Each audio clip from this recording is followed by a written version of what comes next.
Je vous emmène aujourd'hui voir des passionnés de ferroviaire et de modélisme. Vous allez voir ce qu'ils font, c'est juste prodigieux. Allez, on y va ensemble.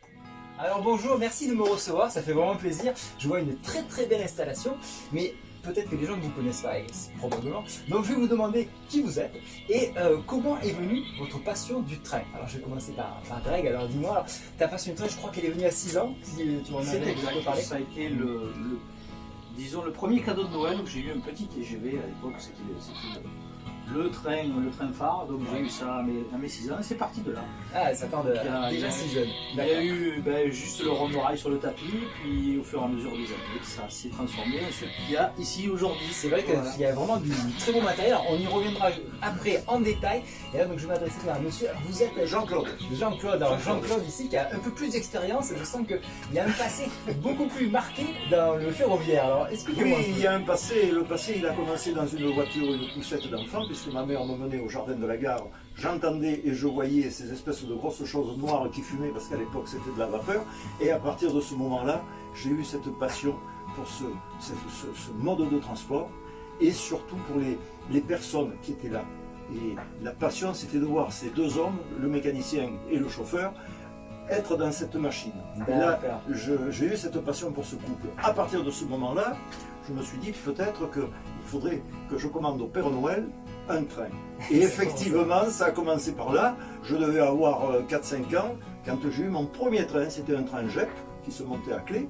Et ça a démarré pour finalement travailler et reproduire ces paysages. Alors vous avez un site Facebook, il me semble, ça s'appelle comment? Tout à fait, ça s'appelle Bogie et Tampon.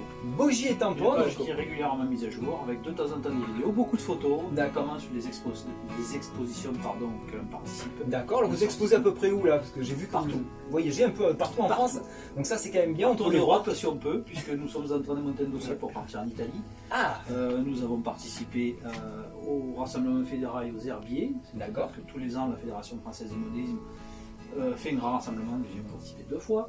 Nous sommes allés en Corrèze, nous sommes allés à La Rochelle, nous y retournons aussi au mois de décembre. Voilà, on est allé à Mulhouse, à la Cité du Train. Ah d'accord, donc ça fait quand même beaucoup de voyages et on commence à être connu un petit peu sur toute la France, donc ça c'est pas mal. On essaye de s'exporter un peu partout. Voilà, ça permet de faire des rencontres avec d'autres... Exactement, de lier des amitiés, d'avoir des idées aussi, parce que c'est là-dessus qu'on pioche énormément. Et justement, voilà, les idées, elles viennent comment? Elles viennent donc au travers de ces rencontres, ou vous-même, vous êtes créateur de l'ensemble de... C'est vos idées qui sont mises en image sur ces décors que vous avez derrière vous. Alors je crois que ce qui est important, c'est que quand on parle du modélisme, c'est pas simplement un rond de rail avec un train qui tourne tout bêtement dessus. Il faut représenter aussi l'histoire. Parce que le chemin de fer a développé les transports, a développé l'économie, mais il a aussi développé l'histoire. Il passe à travers des sites fabuleux. Donc on s'est dit, il faut reproduire ces sites. Alors qu'est-ce que vous essayez de transmettre au travers de vos réalisations? Alors premièrement du rêve. Voilà. On essaye de sensibiliser ceux qui n'aiment pas forcément le train. Le train est juste là pour animer un décor, pour donner cette vie dans un paysage qui est, certains sont réels, d'autres sont totalement imaginaires, et on essaie de faire partager ça. D'accord, j'avoue que c'est pas plutôt bien, c'est très réussi. Alors regardez là, donc là c'est le jour se lève, et donc on va voir ce train partir de la gare. Et l'avantage c'est qu'on n'a pas de caténaire là, donc on va pouvoir faire un vol plané au-dessus et suivre cette évolution. Et c'est super bien fait parce que vous avez vu dessous là-bas, en mettant un miroir, on a vraiment l'impression d'infini sur ce décor. Et ça rajoute un plus, c'est incroyable.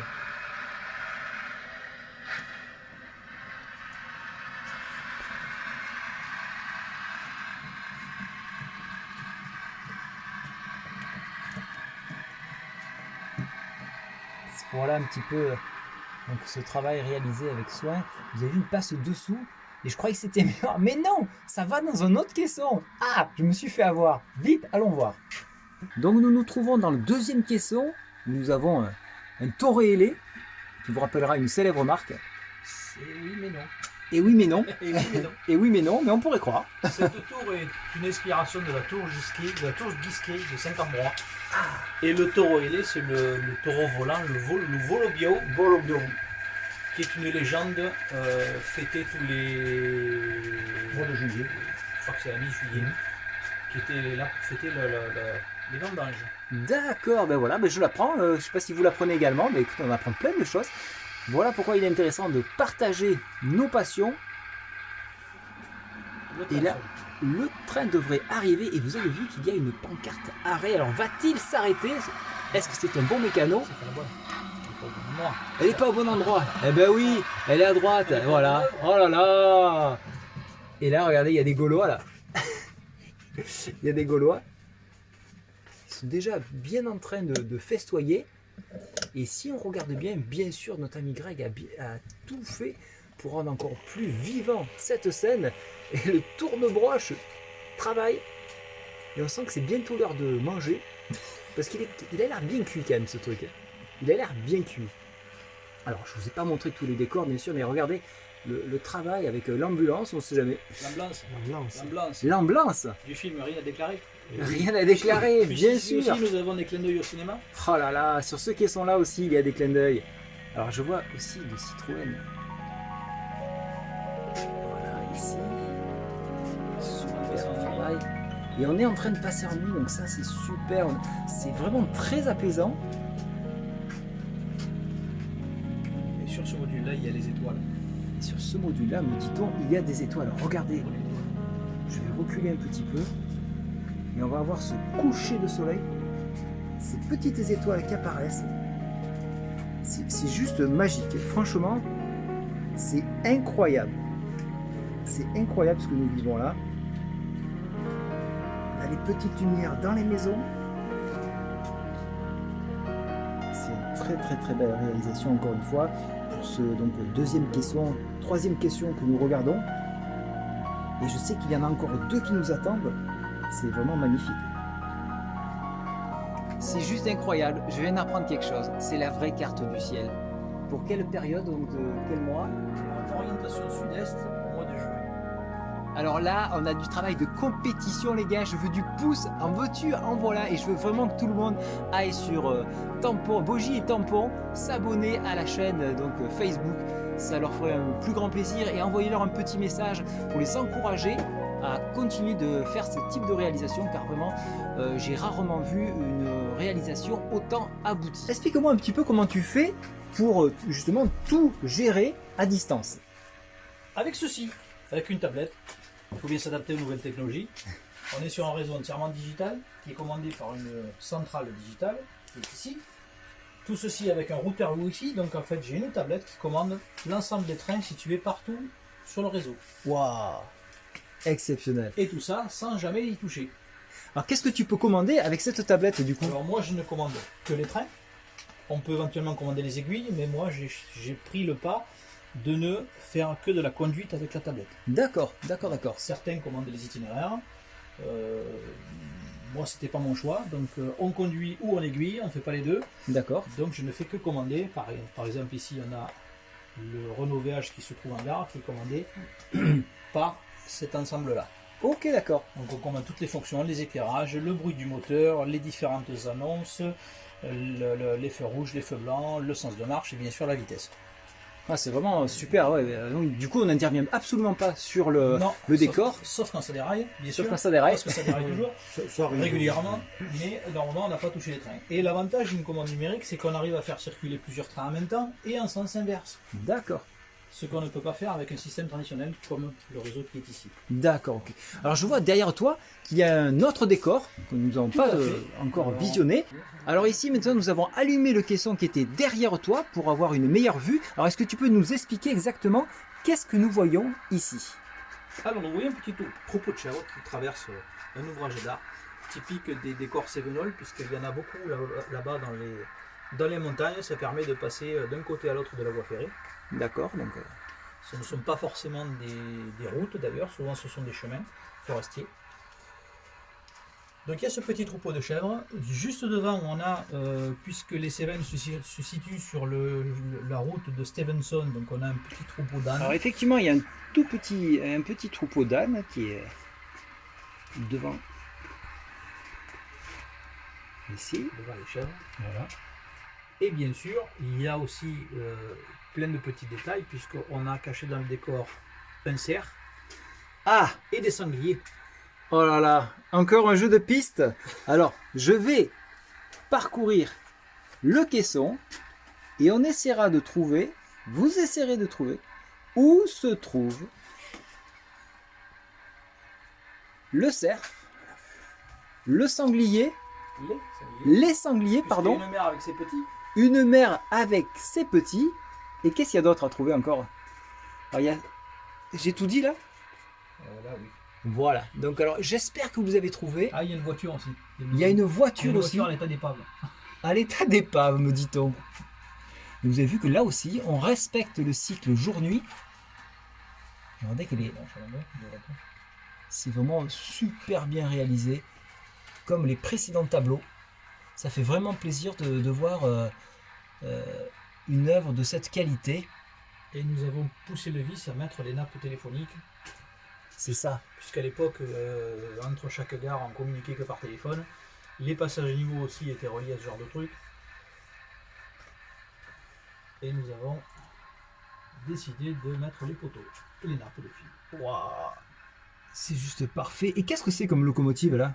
Ah, c'est une classe 66. D'accord, ça je ne l'ai connu pas ça. Non, tu les connais pas, mais tu les as vus passer. Oui. Alors je vous refais Celle-ci un est passage. sonore aussi d'ailleurs. Alors on va essayer de mettre la sonorisation Allez, Euh, on va démarrer, je vais éteindre. en adéquation. Vous allez voir, on a vraiment l'impression d'être dans ce paysage là. C'est incroyable ce qu'on peut se fondre dans le décor.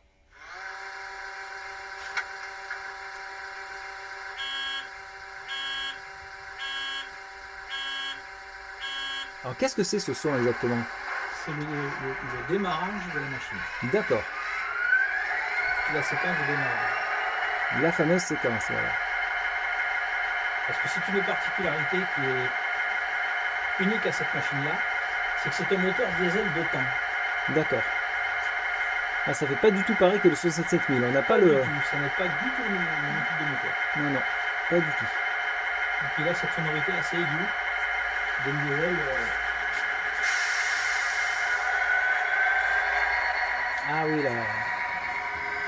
Regardez-moi comme ça bouge.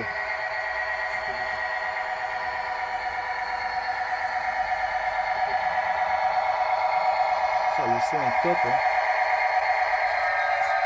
Ben, merci pour cette représentation. Là, je vois une flash. Là. Ça veut dire qu'il y a des travaux annoncés, non? Exactement. Voilà. Ça, on l'a vu beaucoup en exposition parce que pour l'instant, personne n'en avait mis. On est comme ça, la raison à voir. On a une limitation temporelle de vitesse à 40. D'accord. Et regardez, elle est plantée à l'improviste. Donc on a le feu éclat et la signalisation qui va juste derrière. Vous la voyez? Je n'ai peut-être pas fait attention tout à l'heure, mais là on la voit bien. Très très belle réalisation. Alors les arbres, comment tu fais pour réaliser des arbres autant proches de la réalité? Alors comment fait Jean-Claude pour réaliser ce type d'arbre? Je me tourne vers Jean-Claude. Ce type d'arbre, c'est tout simplement beaucoup de la nature.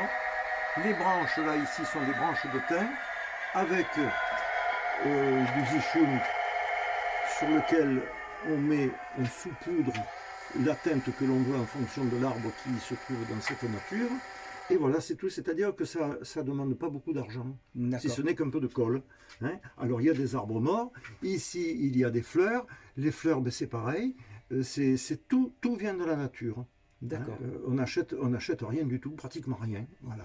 Peut-être à part ça qui a été acheté, je crois. Ouais, Si, voilà. le flocage, on les achète. Et puis le flocage, ben, bien sûr, le flocage pour donner la couleur, les différentes couleurs aux arbres. Voilà. Alors, il y a peut-être... Non, de cyprès, il n'y en a pas. Alors si vous avez à donner un conseil pour la réalisation, On part de ça voilà, on part de ça, d'accord.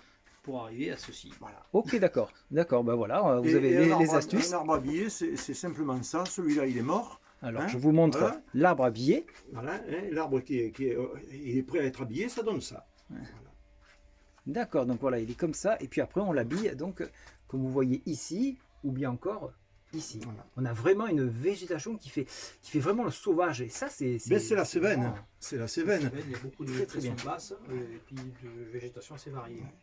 Très, Alors, très beau. ici, là, ce qui est intéressant, c'est le tunnel. Alors, on a mis quand même une amorce de voie. Il y avait quand même, c'est un tunnel ferroviaire. Il y a une amorce de voie, les rails sont rouillés.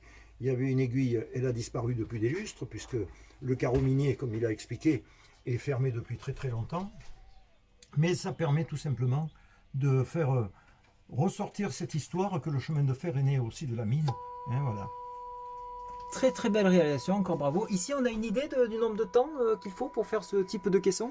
Alors je prends un peu de Non, recul. honnêtement, non. Non. On n'a pas d'idée parce Non. que c'est toujours pareil, on commence et puis on s'arrête, on fait autre chose, puis on y revient. Donc finalement, on ne compte pas le temps. Qu'est-ce que tu peux voir? Est-ce que c'est pas magnifique? Est-ce que t'as pas l'impression de vivre dans ce petit univers? Ah bah oui, franchement, il n'y a rien à dire. Alors est-ce que moi tu peux me laisser regarder? Oui. Alors regardez un petit peu ça. Non mais là c'est juste... on a vraiment l'impression d'y être. Vous voyez? C'est ça la magie de ce caisson, c'est vraiment de plonger dans un univers. Bien sûr, cette zone, malheureusement, elle n'est pas accessible puisque quand le réseau est monté, ben, il n'y a que le train qui passe par là. Alors petite astuce, vous voyez ces cyprès là? Alors est-ce que tu peux nous expliquer, Claude, comment on fait des cyprès d'une telle qualité? Alors il faut surtout, au moment de l'été, aller dans les champs et ces espèces d'herbes qui ressemblent à des épis de blé, qu'on appelle en Provence des espigaos, hein, ça monte surtout dans les poils de chien, les cueillir avant qu'ils soient mûrs. Hein. Alors on en cueille beaucoup, et en arrivant, je les imbibe de la colle blanche, hein, à bois, je les fais sécher la tête en bas, je mets une deuxième couche de colle et un petit peu de flocage. Même opération, on fait sécher. Et la troisième fois, de la colle. Et là, une dernière couche de flocage, on fait sécher. Et ça donne ces cyprès. Et ça coûte 3 fois rien, si ce n'est le flocage qu'on a vu tout à l'heure. Voilà, c'est tout. Les vignes. Alors les vignes, parce que quand même, il ne faut pas oublier, on a parlé des vignes. Les vignes, c'est tout simple. C'est des clous de girofle, avec par-dessus, c'est pas du flocage, c'est une sorte de mousse qui est imbibée de flocage. Et on fait ces champs de vignes, et puis c'est tout. Et il ne faut pas oublier les fleurs, hein, les rosiers. Parce que le rosier indique quand il y a une maladie de la vigne. Donc voilà. C'est tout, ça revient pas cher, et ça fait joli. C'est très très bien réalisé. Merci pour ces Voilà. petits conseils qui, je suis sûr, intéresseront ceux qui auraient l'envie de se mettre dans cet univers-là, à moindre coût, parce qu'il faut rappeler quand même, faire tout soi-même, ça a bien sûr un coût bien moins important que de le faire, de l'acheter en commerce. C'est tout à fait évident. Alors je vois à ma droite qu'il y a un autre décor, qui est la continuité de ce que nous avons déjà vu. Alors est-ce que tu peux, Claude, nous parler un petit peu de ce décor-là? Je vois qu'il y a des fumées. On est quand même là dans une région. Alors dites-moi un peu dans quel univers nous sommes là. Alors nous sommes dans les Cévennes, on vient de le voir. Et les Cévennes, c'est aussi la mine. D'accord. Les mines sont arrivées très tôt là-bas en Cévennes. C'est à peu près à l'époque du XIIIe, XIVe siècle. Et ce carreau minier, alors on a fait ça, c'est une évocation. Et on a eu la surprise, quand on avait fait une exposition à Alès, quelqu'un m'a dit, mais ça, c'est la Grand Combe. Ma grand-mère habitait par là. En réalité, on a fait ça, on a évoqué quelque chose. Mais effectivement, ce sont des bâtiments qu'on trouve sur tous les carreaux miniers, sur tout ce genre de bâtiments. Il y a les cheminées, il y a le chevalement là-bas au bout, et puis il y a la distribution là, ici, pour le charbon. C'est pas plus compliqué. Tout le reste, les murs, eh bien ça, c'est Grégory qui a fait les murs. Les bâtiments aussi. On a encore fait tout par nous-mêmes. Voilà. Ce qui est très important dans le décor, et ça je pense qu'il y a peu de gens qui y pensent, c'est le décor de fond. Et on voit que c'est réalisé avec beaucoup de soin, et c'est ce qui nous permet de nous projeter encore plus dans cet univers-là. Oui, alors le fond, ben, bien entendu, on ne peut pas non plus mettre du flocage et des arbres de partout. Il faut une profondeur de champ. Et là, ici, il y a quand même Grégory qui, on peut dire qu'il est artiste peintre. Hein. C'est lui qui a fait tous les décors au niveau de la peinture. Et les rochers, ben voilà, tous les deux, on essaie de faire quelque chose ben, qui soit quand même la réalité autant que faire se peut. Mais encore une fois, très belle réalisation. Et donc ici, est-ce qu'il y a aussi des choses à découvrir dans ce décor? Celui-ci, non. C'est le seul où on n'a pas mis de personnage. D'accord. Parce que c'était, disons, malvenu vis-à-vis du travail difficile des mineurs Voilà. de mettre des notes d'humour et de cinéma qui n'auraient rien eu à faire là. D'accord, donc c'est un grand respect Voilà. des collègues qui ont souffert durant cette période où le travail était quand même pas si Beaucoup plus évident que difficile. ça. Voilà, donc je survole encore un coup cette réalisation. Alors c'est dommage, le chevalement théoriquement, les molettes tournent, mais là le fil a cassé, je n'ai pas eu le temps d'en remettre un neuf. Et oui, j'imagine qu'il y a toujours une maintenance à assurer pour garder ce décor toujours aussi beau. Il y a beaucoup de détails. Donc si je prends maintenant tout l'ensemble du décor, parce que là nous avons fait caisson par caisson, Et on a Regardez. fait que la moitié du réseau. et on a fait que la moitié du réseau. On arrive à plus d'une dizaine de mètres de linéaire. Ah oui, quand même, 10 mètres linéaires. Alors ça, c'est quand même assez formidable. Donc, vous imaginez que c'est pas quelque chose qu'on peut installer. Alors, pour installer, ne serait-ce que ces 3 caissons, combien de temps il faut? Bon, cela a une heure et demie, on arrive à les installer, mais l'ensemble du réseau, il faut une demi-journée pour le monter. Voilà, donc une demi-journée pour monter l'ensemble du réseau qui fait une longueur, rappelons-le, de Entre 10 et 12 mètres. entre 10 et 12 mètres. Ben, franchement, c'est une très belle réalisation. J'espère donc revenir et vous montrer et vous présenter d'autres caissons pour vous donner un petit peu une idée du travail que l'on peut faire avec un peu beaucoup de patience, beaucoup d'attention. Et regardez bien, alors là c'est en prévisionnel, je vous le montre, regardez. Vous avez donc ici, vous pouvez peut-être reconnaître ce coin. Alors nous sommes où là actuellement? Alors, il est inspiré du viaduc de la Combe, qui se trouve sur la ligne de Laudun à Alès, où il me fallait un viaduc qui soit suffisamment long et haut pour être impressionnant en modélisme, mais pas non plus trop imposant. Je trouve que la réalisation est vraiment exceptionnelle, encore une fois. Et il est entièrement en mousse, et les pierres sont gravées à la main. Oh, le travail, Il m'a fallu 1 mois et demi pour graver les pierres une à une. Regardez-moi ce travail-là. Et encore une fois, les décors de fond. On a l'impression qu'on est au coucher du soleil. Regardez la luminosité qui baisse. Les fils qui ont été faits avec du nylon là aussi. Non, c'est du silicone. C'est du silicone. Ah, d'accord. Et l'avantage qu'ils ont, c'est ça. Ah oui. C'est qu'ils sont Ah oui. extrêmement souples et ils ne cassent pas. Ah oui, donc ça c'est un très bon conseil pour ceux qui souhaitent mettre des fils dans leur décor, plutôt donc des fils en silicone qui sont beaucoup plus souples et qui cassent moins avec le temps, beaucoup plus solides. Très très très belle réalisation. Et là aussi on bénéficie de la partie jour et la partie nuit Qui est en cours de finition. qui est en cours de finition. Donc on aura des photos donc sur bogie et tampon. Il y en a.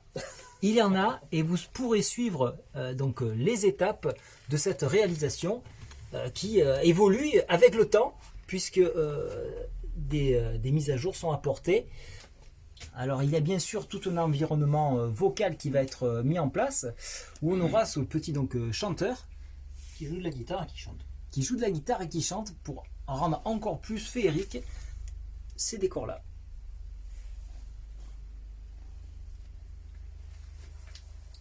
Voilà, donc là on a le lever du jour. Je vous laisse apprécier ça. Regardez comme c'est chouette. Je repasse par en bas, je vais vous remontrer ces petits chanteurs. Super travail encore une fois. Alors donc ici nous sommes sur quelle échelle Greg? Nous sommes sur l'échelle HO, c'est l'échelle la plus conventionnelle et la plus courante, c'est du 1,87. D'accord.